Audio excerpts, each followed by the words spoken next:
Bonsoir Henri. Bonsoir Emmanuel. 45 jours après les élections législatives du 20 décembre, l'Espagne est donc toujours dans l'impasse. Le Premier ministre sortant, le conservateur Mariano Rajoy, a dû renoncer à former un gouvernement, faute de soutien suffisant.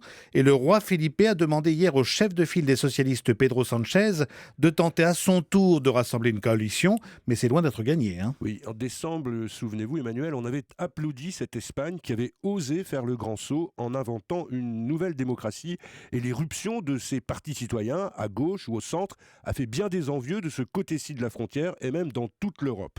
Écœurés par les scandales et aussi par les affaires de corruption, les Espagnols ont donné un grand coup de pied dans la fourmilière de leur système politique en faisant voler en éclats le bipartisme qui était en vigueur depuis la mort de Franco. Ils ont aussi fait place à la jeunesse, à l'image du chef de Podemos, Pablo Iglesias, 37 ans, ou bien du président de Ciudadanos, Albert Rivera, qui n'a que 36 ans. De nouvelles têtes ont fait leur entrée en politique, puisqu'un quart des députés le sont pour la première fois, y compris au sein des partis traditionnels, sans oublier le rôle des femmes qui occupent désormais 40% des sièges du Parlement, un record. Mais il restait encore à régler un tout petit détail, faire la preuve que ce bel échafaudage restait politiquement viable, puisque les petits partis ayant grignoté les grands, plus personne ne dispose d'une majorité. Or, le vent nouveau qui souffle sur l'Espagne ne l'a malheureusement pas encore converti à la culture du compromis et des alliances, et c'est ainsi qu'elle s'est retrouvée ingouvernable, du moins jusqu'ici.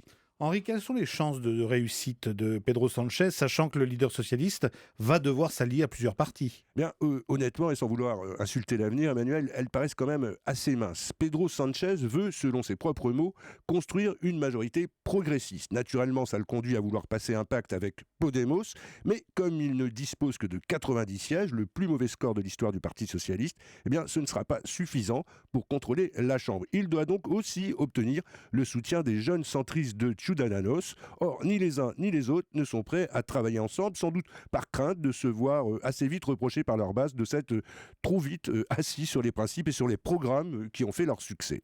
Premier obstacle. L'autre option, c'est celle d'une alliance avec Podemos et plusieurs formations régionalistes ou indépendantistes en Catalogne ou au Pays Basque. Mais là, il prendrait le risque de provoquer une fronde majeure au sein de son parti, où les barons socialistes ne veulent pas entendre parler d'un référendum d'autodétermination et encore moins d'une indépendance catalane. Sa marge de manœuvre est donc très étroite. Et si ça ne marche pas, est-ce que l'idée d'une grande coalition droite-gauche, un peu à la façon de l'Allemagne, pourrait refaire surface? Alors ça, c'est le souhait d'une grande partie des ténors socialistes, comme des principaux chefs du Parti conservateur qui voudraient reprendre la main après ce dynamitage de la dernière élection. Et d'ailleurs, c'est aussi, Emmanuel, la préférence de Bruxelles qui s'inquiète de l'arrivée au pouvoir d'une autre grande coalition de gauche après la Grèce et le Portugal. Seulement voilà, le socialiste Pedro Sánchez et le conservateur Mariano Rajoy ne peuvent vraiment pas se souffrir. Et à moins qu'ils soient l'un et l'autre écartés, eh bien ça ne se fera pas, même s'ils sont tous deux fortement contestés dans leur propre camp. En tout cas, à vous entendre, Henri, on a l'impression que la perspective d'une nouvelle élection est presque inéluctable. Oui, sauf exploit de dernière minute de Pedro Sánchez, il y aura une élection au mois de juin, mais une élection où les socialistes courent le risque d'en être les plus grands perdants, et une élection qui peut aussi, une fois encore, déboucher sur une chambre introuvable. On va suivre ça avec attention. Merci beaucoup, Henri, et à demain.